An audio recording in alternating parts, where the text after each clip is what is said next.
we set off for the state of Arizona.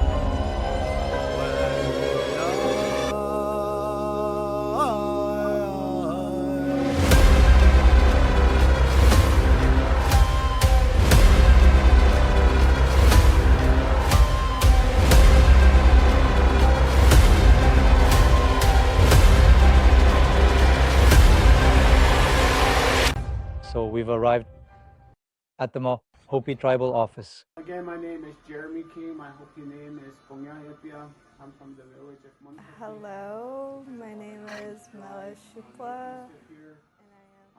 Hello, my name is Alexander Lewis and I'm from the Hopi tribe. Hi, my name is Crystal James. Hi, my name is Christina Sosi. I represent. Hello, welcome to Hopi. My name is Ronald Wadsworth.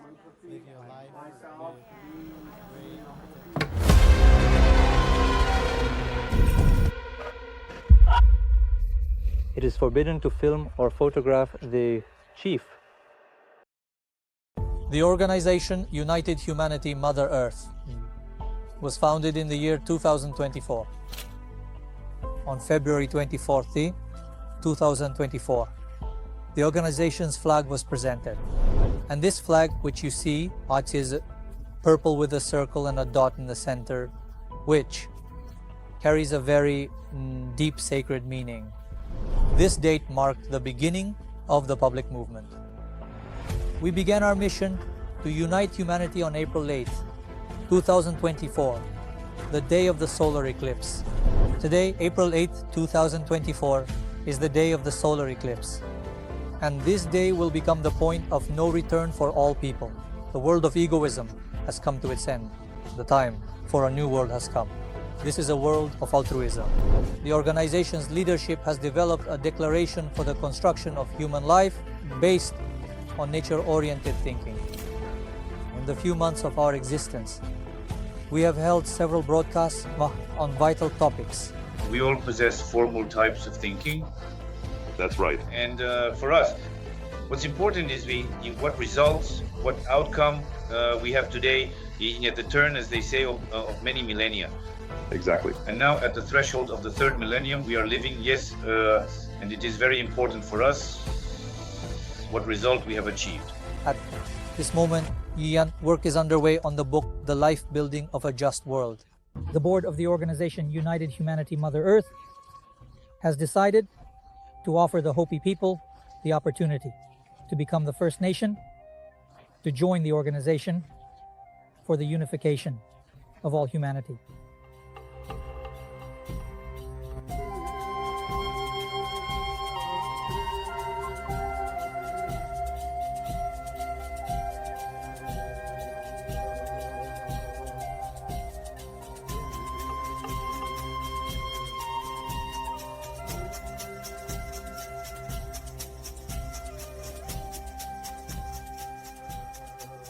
We are approaching World War III, and it will be a nuclear war. If it happens, our world will be completely destroyed.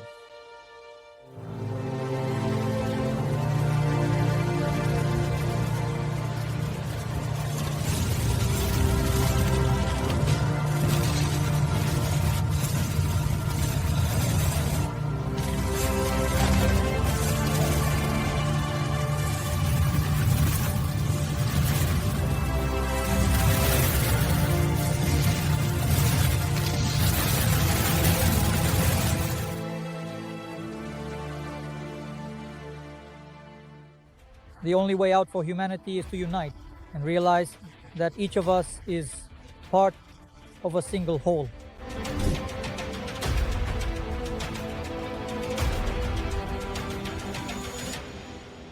We see great potential in the Hopi people to begin the unification of all humanity. To unite something great, we start with something small It is this small nation in terms of numbers that will become the beginning of the unification of all humanity.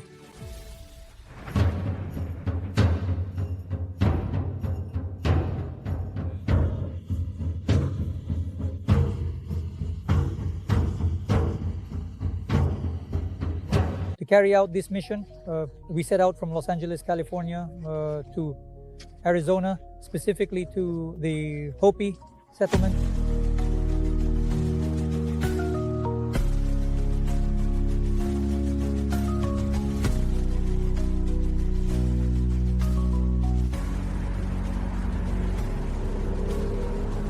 A few days before the trip, we contacted representatives of the Hopi tribe and received an invitation from them to participate in the annual Hopi Tribal Forum, which is held on their territory in the Kikotsmovi Reservation. We made 2 trips to the Hopi people. The first was made on August 22nd, 2024. The second trip took place on September 11th of the same year. We set out late in the evening so that we would arrive by morning. So today we are heading to the Hopi Indian Reservation in Arizona. Right now we are in Los Angeles, and we are leaving this evening so that we arrive there at night, spend the night, and in the morning begin our introduction to the Hopi tribe, the chiefs, and of course attend the event to which we were invited. We are ready? God be with us. As we crossed the border from California into Arizona, we felt not only the atmosphere and the landscape change, but also the energy of the place. The closer we got to the Hopi settlement, the more we felt an air of mystery. The spirit of the tribe and their rituals was everywhere. We drove as if spellbound. Suddenly, a thunder rumbled and lightning flashed in the distance. We didn't even think it was a thunderstorm, and rain. In August, the temperature in Arizona hovers around 50 degrees Celsius. And now, suddenly, rain. And sure enough, it started pouring. It's been raining for 3 hours now. 3 hours of downpour without stopping. We understood that this was a sign from above. We can't put our feelings into words, but the memory of these mystical sensations will stay with us forever. We had to stop at a hotel to get a couple of hours of sleep and freshen up. At night, we decided to stay at the hotel since we were already close to the reservation. But we wanted to get some sleep before we will arrive at the meeting. In the morning, near the reservation, we observed mountains with strange shapes, one of which resembled a pyramid. And you'll say that this is just an ordinary mountain, just a regular one? No. It has distinct faces. It is fascinating. This is a man-made pyramid. And here, accordingly, we see what look like tree stumps. Once, there used to be giant trees growing here. It's simply incredible. When we arrived at the reservation, we did not expect to find such peace and tranquility. We are here to clearly explain to you the steps and techniques you need to know in order to cook properly and skillfully. Please, let's get started with our detailed guide.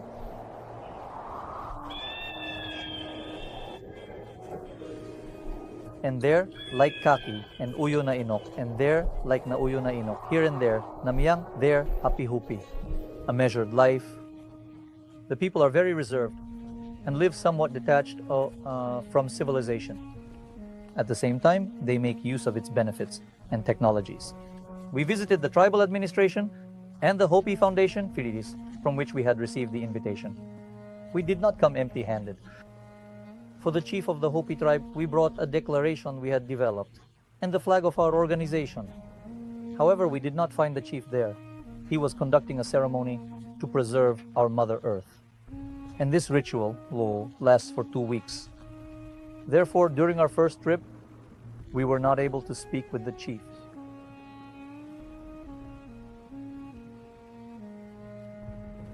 I must say that the Hopi people, Dodge, are very cautious towards strangers, and arranging a meeting with the tribal chief is not easy at all. We handed over our declaration and flag to the chief and agreed to meet in September. There were still a few hours left before the forum session, and we were invited to visit the Hopi Cultural Center, where we met Jeremy King, a Hopi representative from the Coyote clan. Jeremy turned out to be a very courteous person, and he showed an interest in our organization's mission. Afterwards, we sent him a copy of our declaration by mail. Later on, he agreed to give us a short interview. My name is Jeremy King. Nice to meet you, Jeremy. Nice to meet you. Okay, can you tell us a little bit about yourself, your family, and about your Hopi tribe and your activity today and your plans for the future? Again, my name is Jeremy King. My Hopi name is Pongyahepia. I'm from the village of Munkapi, which is about an hour's drive northeast of here. I belong to the Coyote clan. My grandfather was a Bluebird clan. My grandmother was a Coyote clan. I live in the village of Munkapi.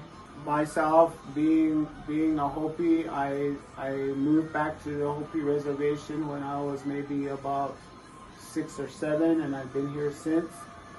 Since that time, I've been inducted into the Kachina cult, also to the women's basket dance society called Owako, so maybe about 18, 19 years ago.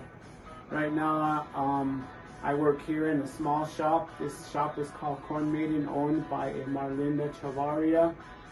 She's asked me to be here for a couple of days to take on the duty of holding the shop down, keeping it running. I'm a maker of baskets. That's how I make my living. I do that in the village of Munkapi. You asked me about Hopi. I grew up in the village of Munkapi. It's really different from these other villages because we're right next door to the Navajo people. I went to public school, graduated, went on. I'm presently working on a master's degree, so I'm into academics. I also work for the village governance. I belong to one of the utility boards there, and I've also belonged to the government there. So, seeing the people, the Hopi people as I was growing, we have a dire need here. Basically, the economic, the system here. We need, more businesses, more resources to come onto the reservation. My personal plan is, when it comes to both traditional Hopi and modern day world, is to unite the two worlds together so that we could have something like this. We got to teach our young ones how to take care of themselves. Part of that is teaching them the tradition, which allows us to keep in unison with everything, to be happy together, to live together in a good way, and not to be angry or mad or sad, but to deal with everyday, problems that come up, if there are problems that come up. And then also to learn how to live with, other nationalities together that can help us. One group of people may know how to do something better than we know how to do. Okay, thank you.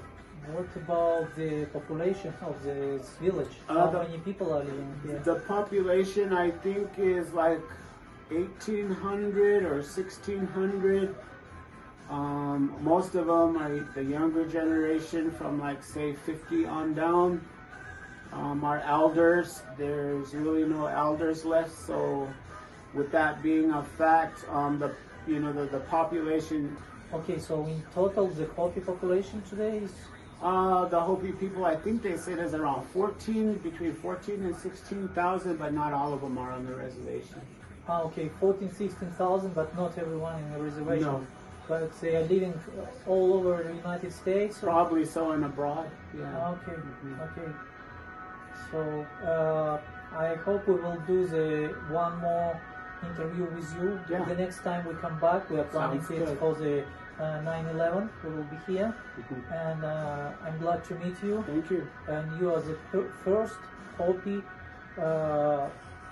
person we made the interview Good. from the United Humanity of Mother Earth. Can you imagine good. that? You are the That's first. nice. Thank you for that. Thank you very much. Thank you Nice to very meet much. you.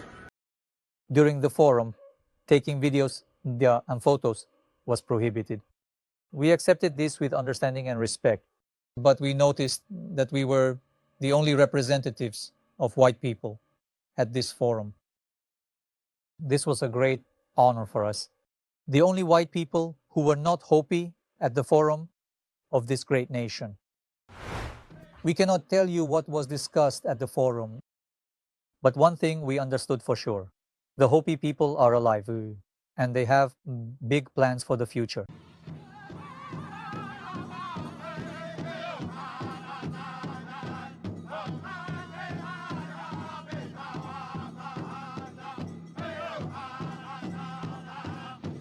When the forum ended, we were told, everyone who is driving, please be careful. An unusual rain is coming again. And indeed, on the way back, it started raining again. Even though it had been sunny then and not hot all day. The weather was just perfect for the trip. No exhausting heat at all. We were incredibly impressed by our first trip. Every year, a Pow Wow festival is held in California. A Pow Wow is a public gathering of Native Americans who honor their culture through songs, dances, and ceremonies. Pow Wow is a time to share experiences, reunite with friends, and learn about the traditions of America's indigenous peoples.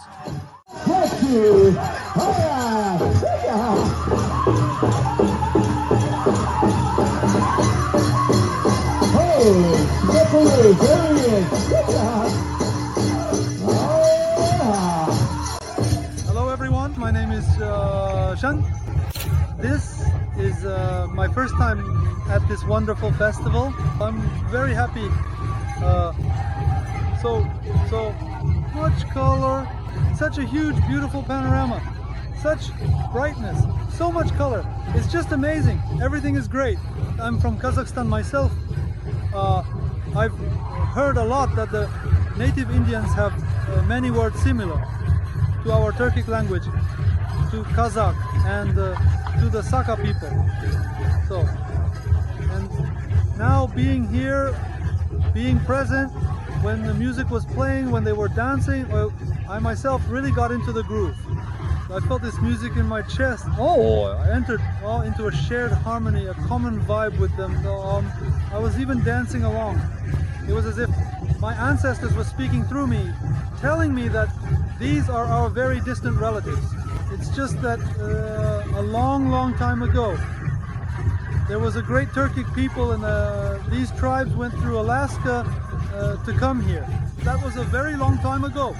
And so we even know that Alaska is very far away, and it's very cold there. And our ancestors called that land, which was also part of the Turkic Union, and that land, our ancestors called it Aliska. Aliska meaning far distant, but now it is called differently, Alaska. Nevertheless, Aliska is in fact Alaska. And so, the peoples living in Alaska, the peoples gathered here now at this wonderful festival, I can simply feel, I see, I sense within myself this call of distant ancestors, because we have so many similar words with them, and even in their facial features, they look very much like us. I noticed this, and it's not the first time I've seen it, and their customs, their traditions, their wigwams are similar to our yurts. Yes, things have changed a little, but still, the roundness of the dwelling, the central hearth, that is the way the smoke escapes, the tungus. But still, I just feel the similarity. I just wasn't prepared for the interview.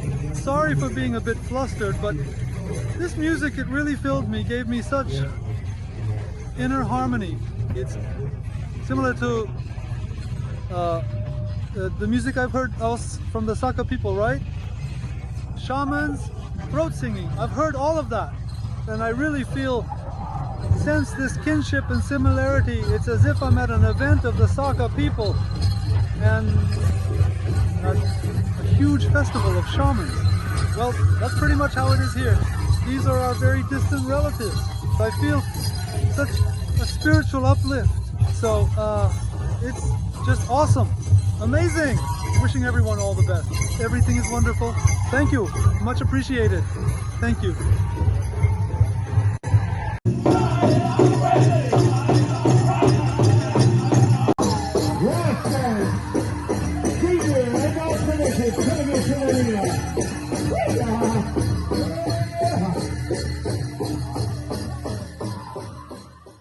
The time had come for our second visit to the Hopi Reservation. On this trip, we were scheduled to meet with the chief. For this mission, one of our organization's representatives, Denis Serdyuk, flew from Germany to California. Mother Earth, she is waiting for men who will restore order on this Mother Earth, right? That is, it means that we are calling on men to restore this order on our Mother Earth. That's all there is to it. And when men become true men, it will happen. We are building a new world, without violence against people and nature, a world without competition, a world without alcohol, tobacco and drugs, a world without suffering and injustice, a world without greed and crime, so that we each take on the responsibility that we are capable of bearing. And then we will be able to do what we came to this earth for, and we will be able to organize ourselves. We will be able to build a new just world. Without this, it's unlikely that anything will work out. He had traveled a long way and hadn't slept for almost a day. We picked him up from Los Angeles airport and went straight to Arizona. So we left the airport and met Dennis. Pasha is driving and we're heading to Arizona, to the settlement, the reservation of the Hopi tribe. This was our first meeting in real life. Before that, we had only communicated via video calls. We had planned to meet on September 11th, but a change in the flight schedule didn't allow us to do everything in one day. And the meeting with the leader will only take place the next day, September 12th. On the way, we got to know each other and discussed our plan of action, since the day ahead was going to be busy and productive.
In the morning, we had a live broadcast scheduled on the People's Slavic radio.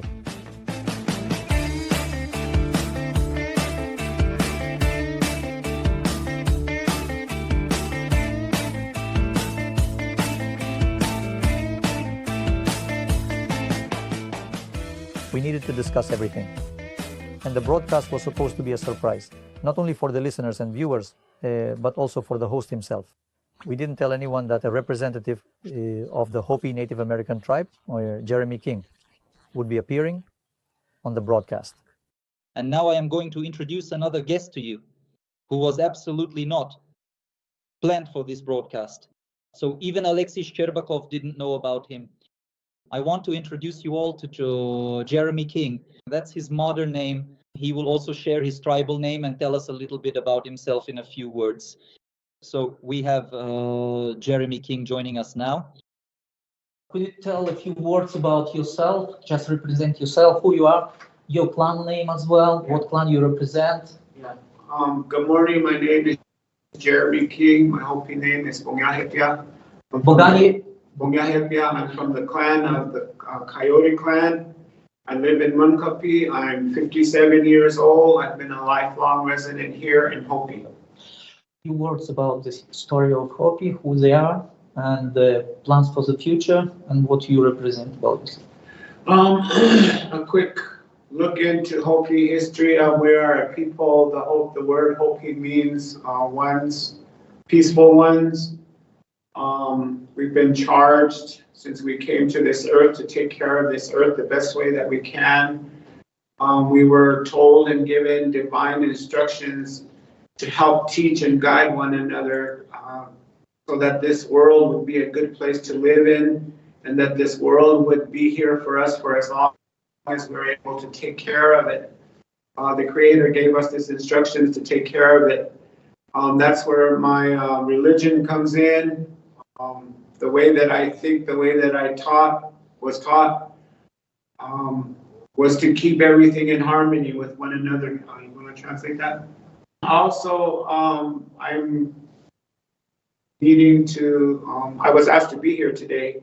So my special interest in this is to see and to talk about unity, not only world unity, but unity amongst people, which again is part of my teaching. So I'll give a little talk about that, and then we can go from there. So we as Hopi people, we have different teachings.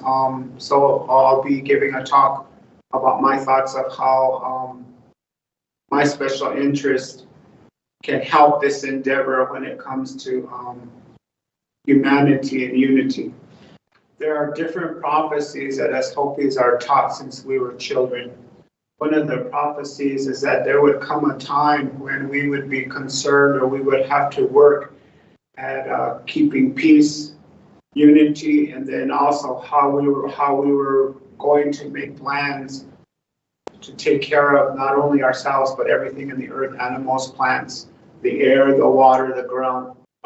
So part of my duty here on this earth is to make sure that I make it very easy for me and for others to survive and to live with one another in peace and harmony. That takes a lot of work between people, understanding that without one another living in this way in peace and harmony, that there's really no way that any of us are going to survive. So we need to pay attention to being kind to one another. So we as Hopi people, we decide that every day in our religion that we need to pray for one another and we need to wish the best for one another. If we decide to destroy one another's voice, then there'll be no voice left at all. If we decide to destroy the world or to ruin the plant life or to cause an animal to be gone forever, then we're taking a big piece of our world away from ourselves, nobody else but ourselves. So what the Hopi teaches is that we must be very, very careful of not to take anything away from one another. And most important, that's not to take away what's here on this earth and not to take away people from one another. So in keeping with that, we have to understand that if we as people, if we take one another away from another, how are we going to be able to take care of the earth, the water, the plants, the animals? Because if there's somebody over here that knows how to take care of plants, animals, or water better than I do, then we need those people to come together and work together so we could have these things for one another and into the future. But if we're not doing the right thing with one another, we become angry with one another and we start to fight. So we have to understand, how do we get away from that? Because that's our job as Hopis, is that we have to work at keeping everything in balance. So here in Hopi, we also have, different problems. There's the issue about where we decide and we need to understand what are we going to do for our future generations. Everything that our children, even our elders, even ourselves, all that we're going through right now that isn't good are things that we brought in knowing that it might not work or knowing that it might work. The big problem is that we make these decisions ourselves and they get bigger and bigger. It's called the bad part of life. So my example is, and I'll let you know what I think about the problems. So the example I'd like to use is this, is that if my mother were to live in another part of this country, my hopes are, or if I had a brother that lived in another part of the country, my hopes are that wherever they're at, in that town, in that city, that they would be taken care of just as much as I would take care of them while they're here.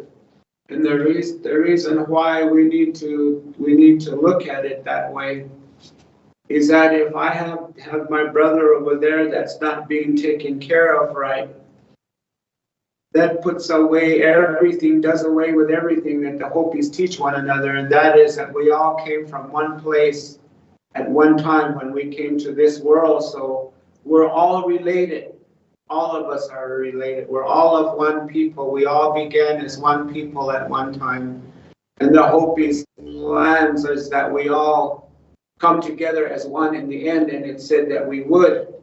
So these are the things that we work on, is that how do we take care of our people without hurting one another? Because if we hurt one another, who's going to take care of the biggest thing that we have here, and that's the land, and what the land gives us. So one of the big things for us, and I'll finish this off because I could go on and on and on, but we need to remember that in this world, that all of us, every day we wake up to the sun wakes up to us. And every night, every single one of us in this world, the sun goes down and the moon comes out and the stars come out and shine on us at night. They give us light at night. When we were put here in this world, we weren't given instructions to hurt one another or hurt anything. We were given instructions to live by day and sleep by night. So every day the sun comes up on everybody. It doesn't matter who you are, where you're from, where you're going, where you've come from. The sun comes up to greet us every day, and he doesn't hurt us. And the moon comes up every day, every night, to shine light on us, to see at night, to see if there's anything bad happening to us or being done to us. He doesn't come out to hurt us. The stars don't hurt us. So we need to be like those three. We need to be that example and not hurt one another, but to create a life where it keeps going and going and going, and everything replenishes itself, food, plants, animals, all that. So we need to understand we need to take care of one another. We need to take care of everything that's been given to us by the Creator here, so we'll have it forever.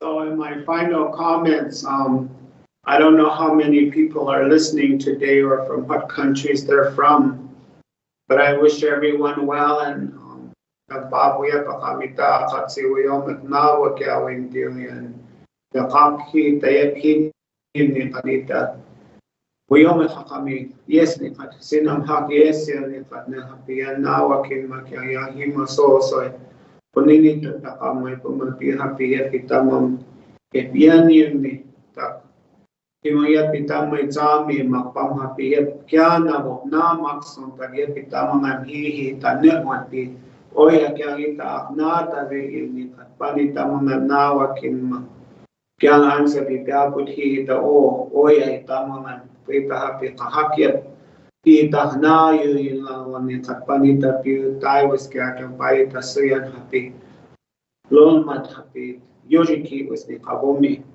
So in my prayer, I'm asking that we all take care of one another, that, again, I don't know how many people are watching or that are hearing this today, but I wish well for everyone and that we live a long life and that we not be sick and that everything in this world, even the spirits, the plants, animals that was provided for us by the Creator, that they'll be here for us forever because it took a lot of hard work and a lot of determination to make these things for us. The Creator had to decide what was to be put here on this earth in order for us to live well.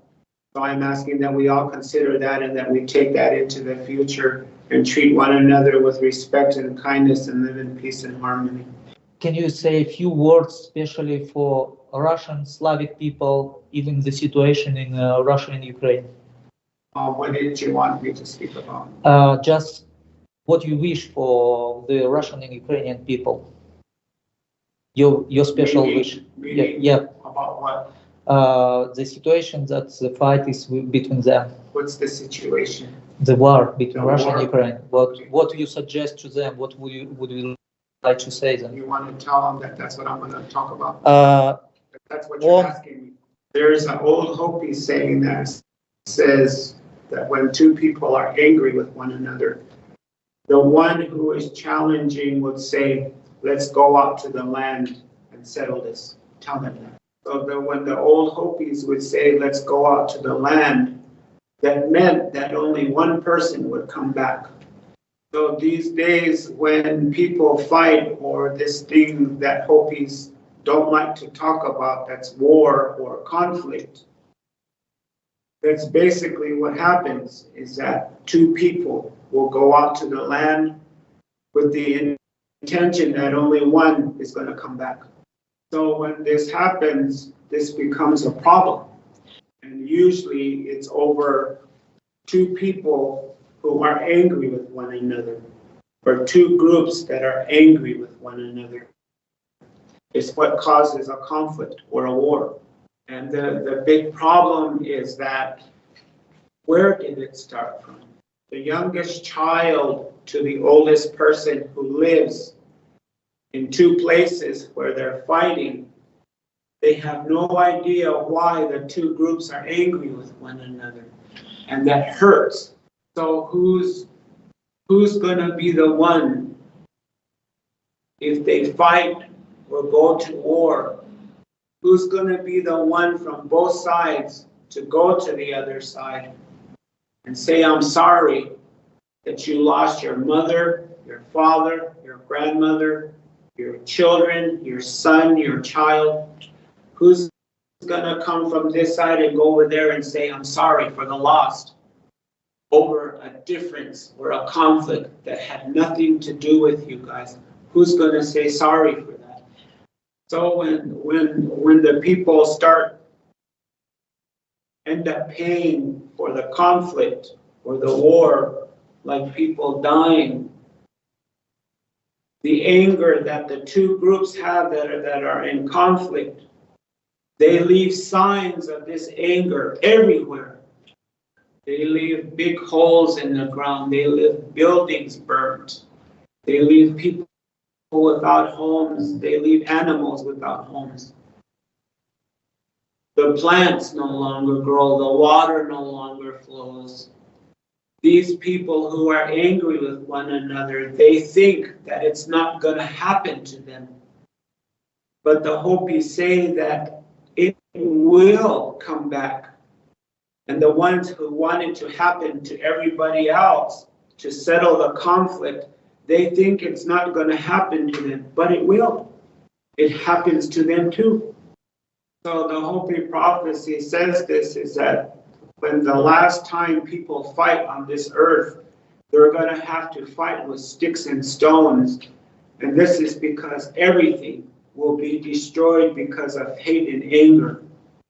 So when we talk about how we should look at this, is that everybody is hurt over what two people or two groups are fighting about. We can't solve anything if we're ruining everything by fighting, because there'll be nothing left for us, for nobody in the end.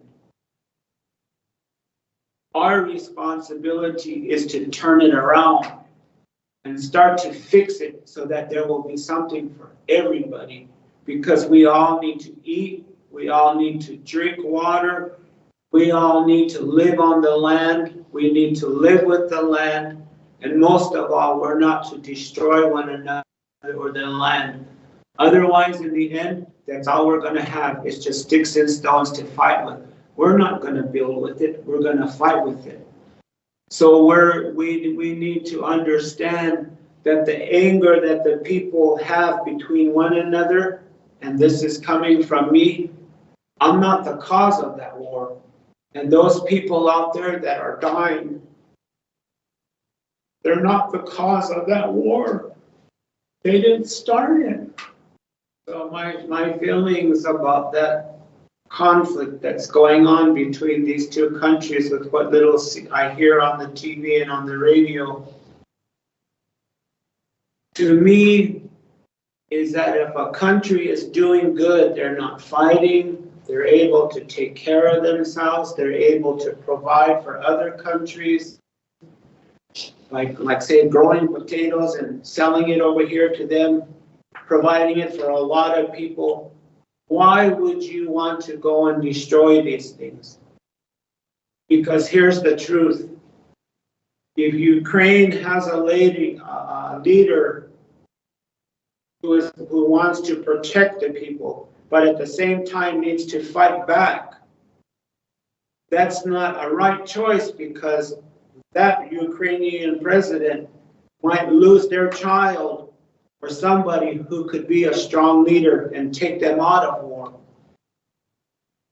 If the Russian leader has a son who says he's going to be the next leader, like a king, how is he going to bring up his child? How is that child going to be a king or a leader to his people if he takes his country to war, and because somebody else wants to protect themselves, or vice versa, they're the country that's protecting themselves by fighting back, his son might end up dead, and there'll be no more leader there anymore.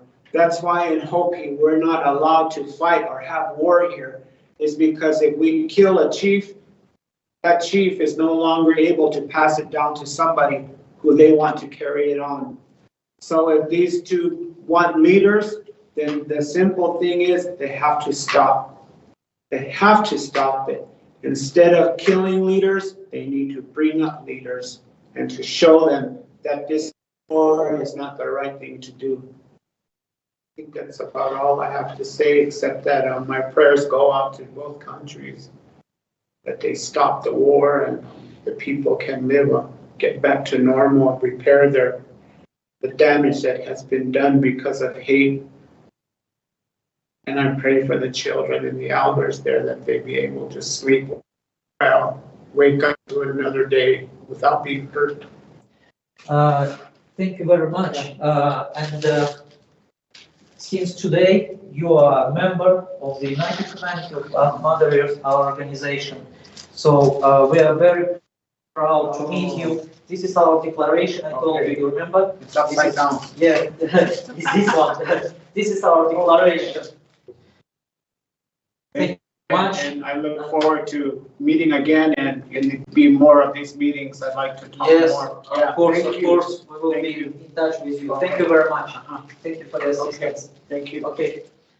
Hello, my name is Mela Shukla, and I am from the Hopi tribe. For us, for Hopi, we have to have a lot of gypsy for just people around us, and for every little thing that we have.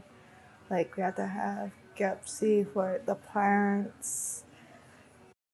Hello, my name is Alexander Lewis, and I'm from the Hopi tribe, and I'm from the village of Shangopavi, and my clan is Bearshat.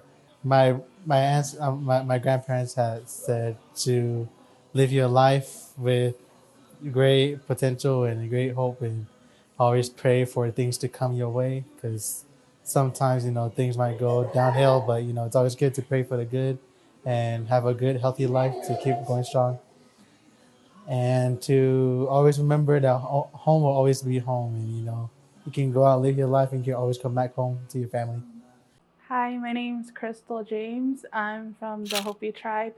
I'm Water Clan. I think that the people should be united and that we should be at peace. Growing up, my grandfather would always talk about the Hopi people and like what they represent. And one thing that stuck out to me was like how people viewed us and how we're respectful towards others, and that we are very unique. He would always call us unique, and he would always remind us that the ladies are something special. So are the men, but the lady hold more power than the men.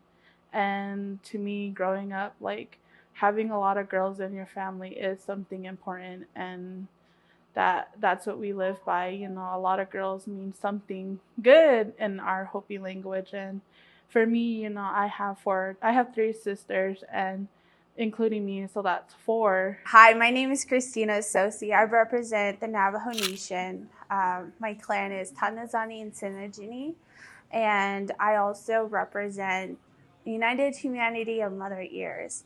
And the reason why is because where we grew up, one of the main things is to walk in beauty. And when we reunite as a people, no matter where you come from, what your background is and your beliefs, as people, we come together with love. And that is uniting for the humanity of Mother Ears. Hello, welcome to Hopi. My name is Ronald Wadsworth. I'm a Water and Corn clan from the village of Sungopavi. I am also the spokesman for our village chiefs. And the message from our village chiefs is that we all be united and as one, because after all, we are all one. We're no different. We're all brothers and sisters of this world, to work together in peace and harmony for all life.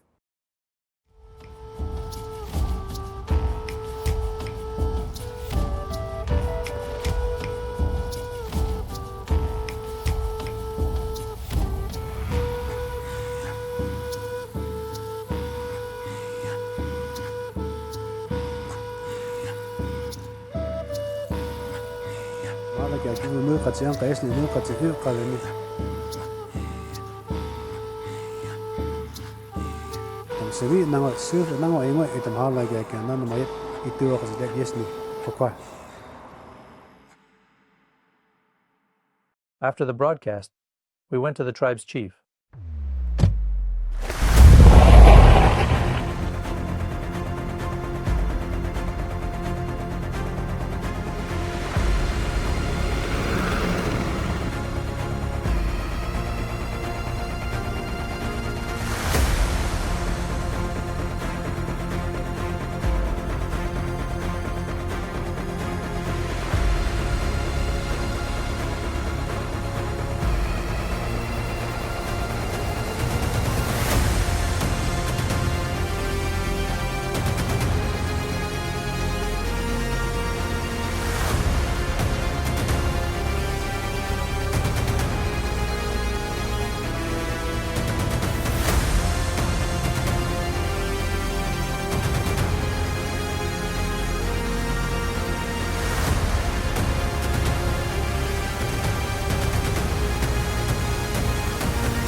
Unfortunately, we will not be able to show you any video recordings or photographs of this meeting, as filming and photographing the chief is prohibited. Our meeting lasted an hour and a half. We told him about the mission, about our organization, our goals, and the reason we came to see him. Our proposal was accepted. The chief listened to us attentively. He also said that he had read the declaration and fully agreed with everything stated in it. We discussed questions regarding further cooperation and are now awaiting a response from the Hopi Tribal Council of Elders. Before we left, the chief told us about the prophecies of the Hopi tribe. He said, "We have entered the time when the prophecy is being fulfilled. Tanbayambol, the time has come."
The boss showed us a prophetic drawing left by their ancestors on a rock.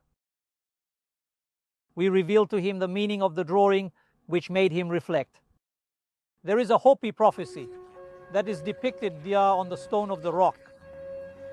This rock stone is located on the territory of the Hopi Reservation, and it was left by the ancestors of the Hopi people for their descendants. On this stone, the prophecy is depicted in the left, specifically by a spiritual being whom they call Masa. And you can see this spiritual being right here.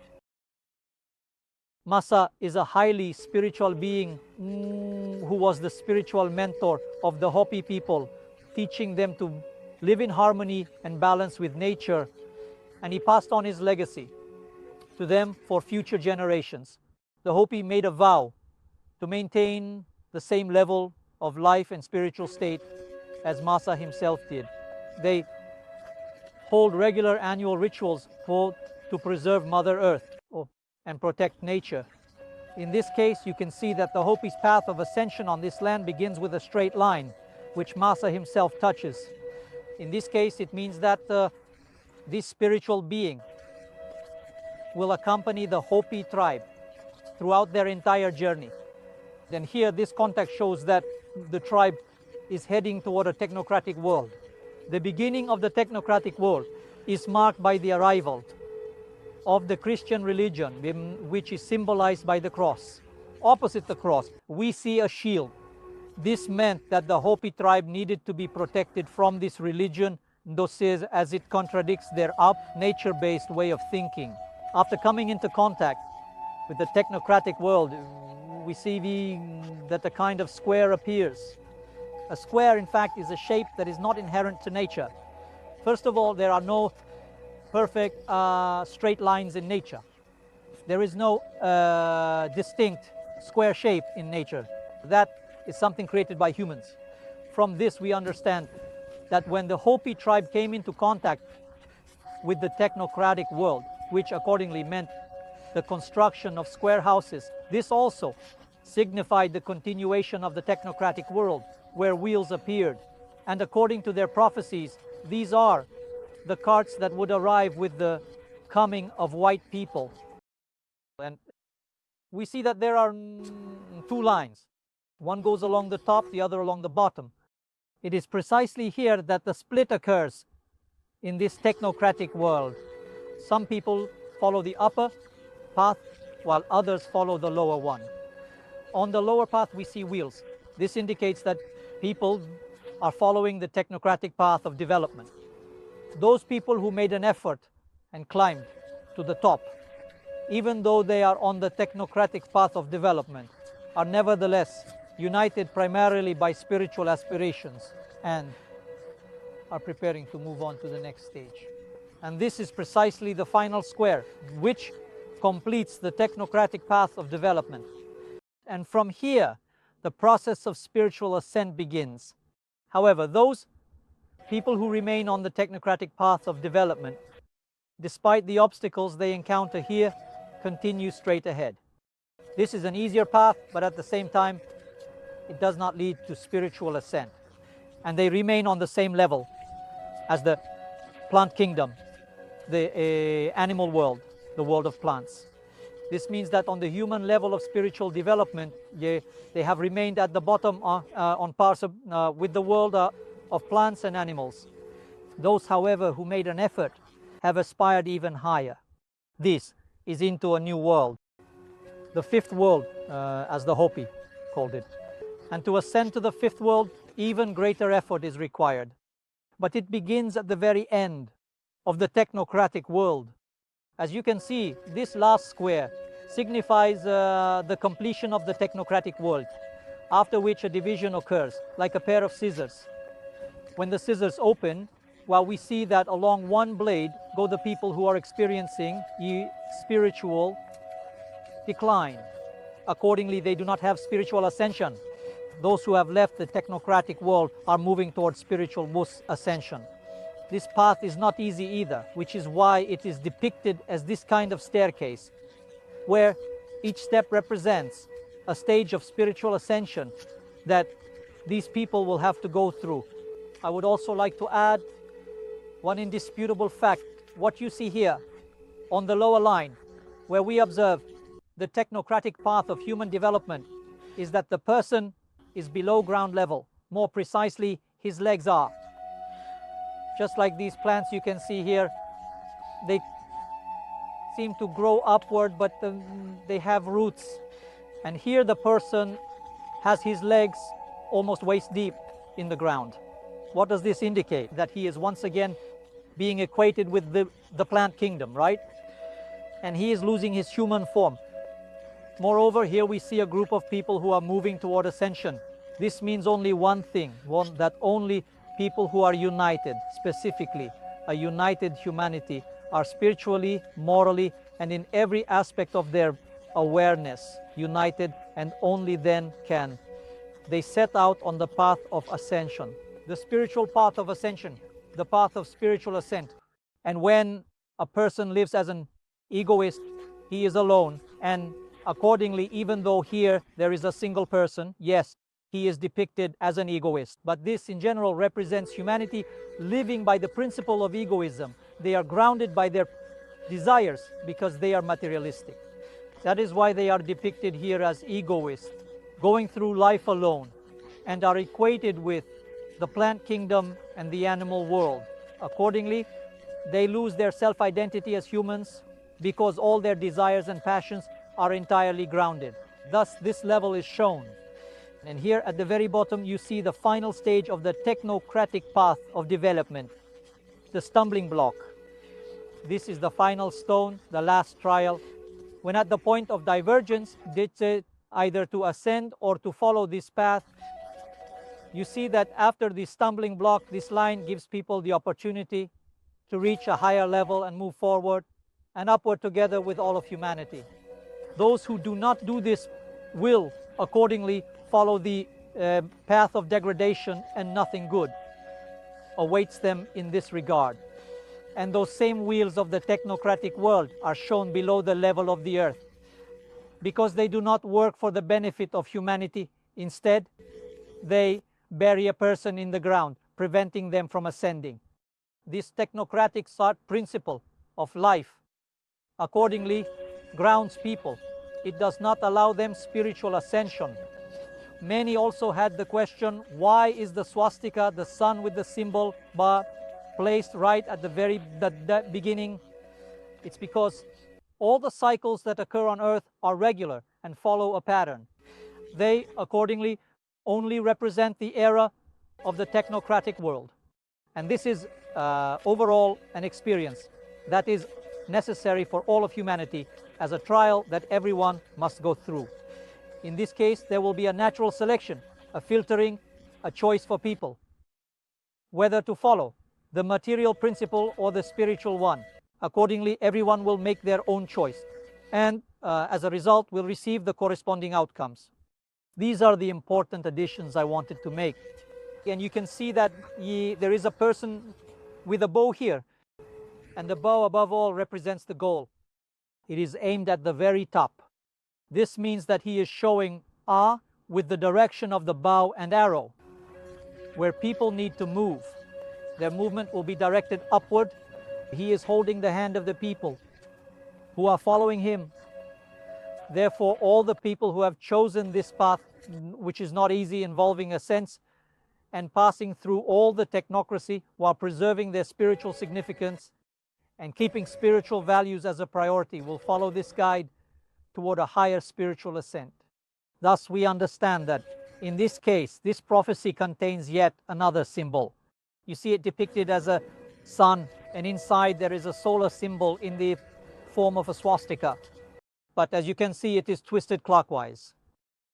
It is precisely this symbol, that represents the beginning of the spiritual ascent into the new fifth world. Thank you for your attention. Расставались мы очень тепло и по-родственному. Обнялись и пожали руки. В конце поездки нас ждал ресторан с традиционными блюдами. После изумительного ужина мы отправились обратно. Наша миссия была выполнена. Теперь ответ за вождем и решением Совета мудрецов.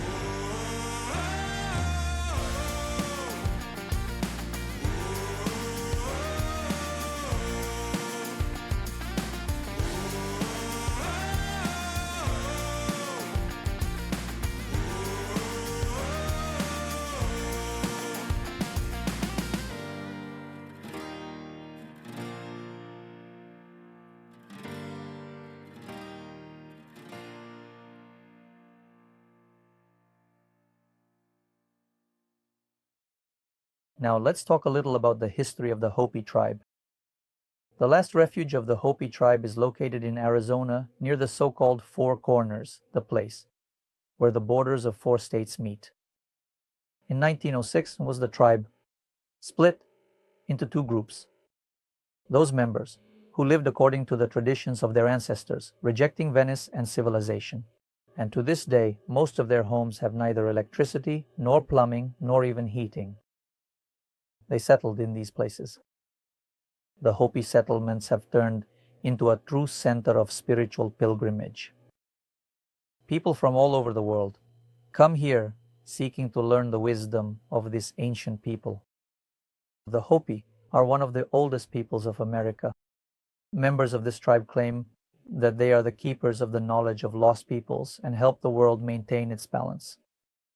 The Hopi believe that it is only thanks to the rituals they perform.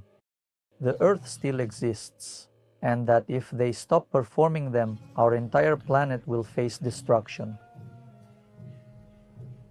Throughout the year, several times a month, the Hopi perform special ceremonies and complex rituals in order to maintain balance between the world, people, and the world, spirits. And their entire lives, even their everyday routines, are completely and utterly devoted to this great purpose entrusted to them by the gods. The Hopi say that no one forced them into reservations, that they made this choice themselves because Providence chose them to be the guardians of the earth and seers of future events and catastrophes.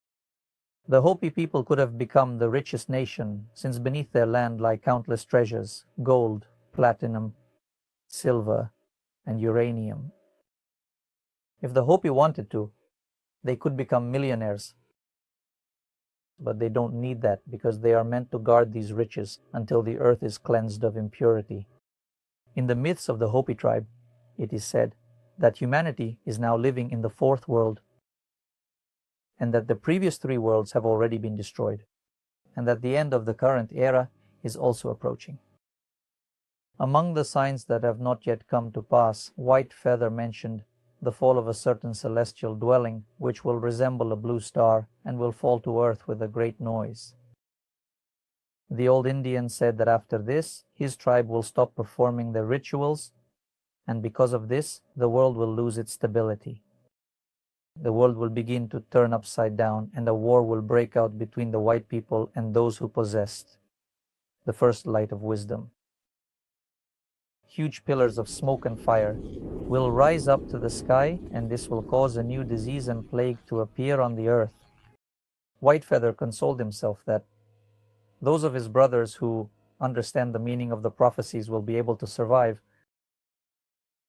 And in the same way, those people who remain living in the reservation with his tribesmen will also be saved.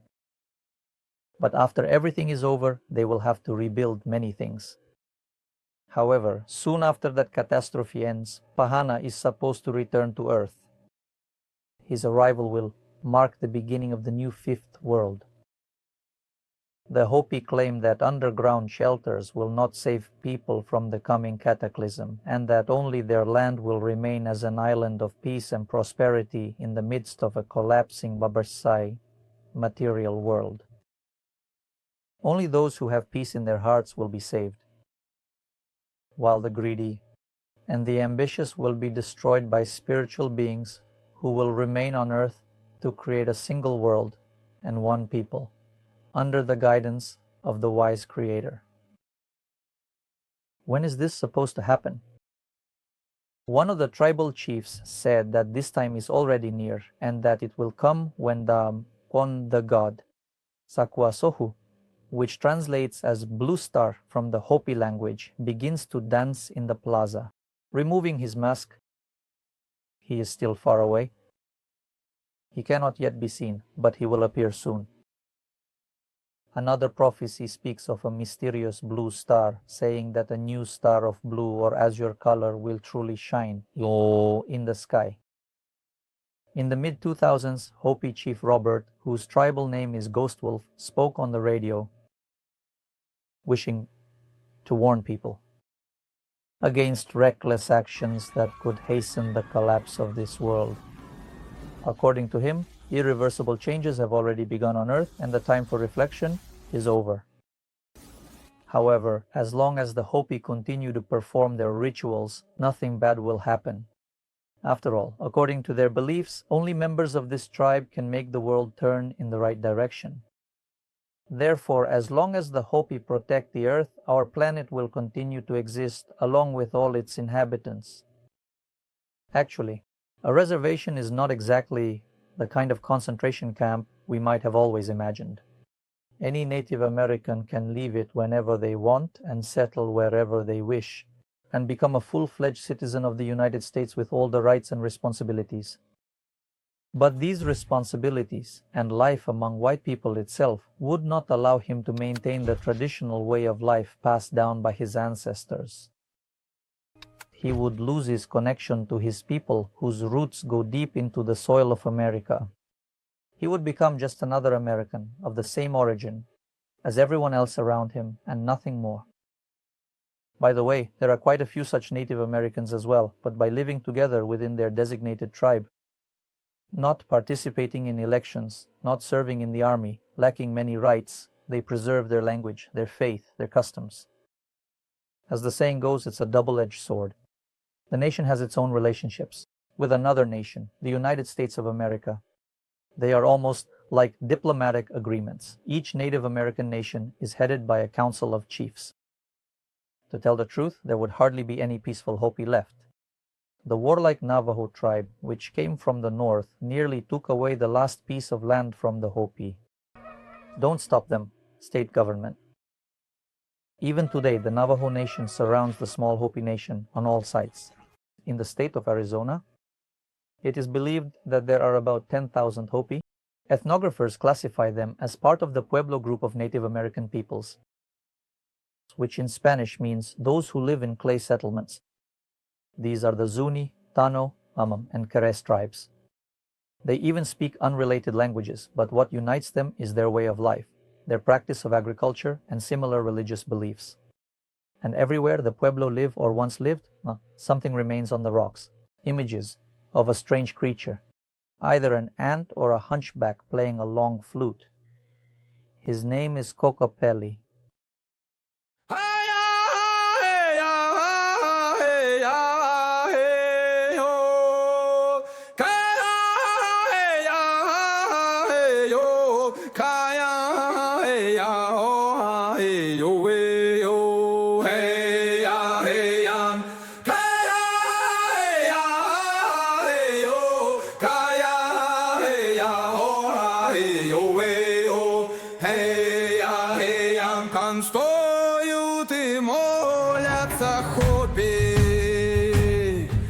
входят в загадочный транс, чтобы нам не погибнуть в потопе. Они держат хрупкий баланс на всех ритуальные мазки. Кикмонгви с таблички хранит, в них древних народов подсказки и мощный духовный магнит. Шаман отдает свое тело, и в нем проявляется дух. Он здесь, чтоб душа не скудела, он сдержит весь хаос, разрух.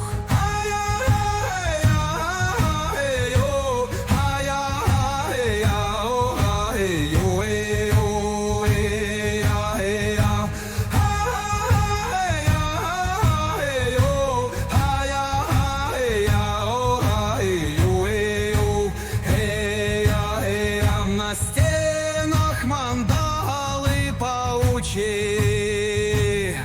и тонких вибраций туман. В великом духовном созвучии наш мир сохраняет шаман. Петроглифы Кокьянгвити, последней надежды людской.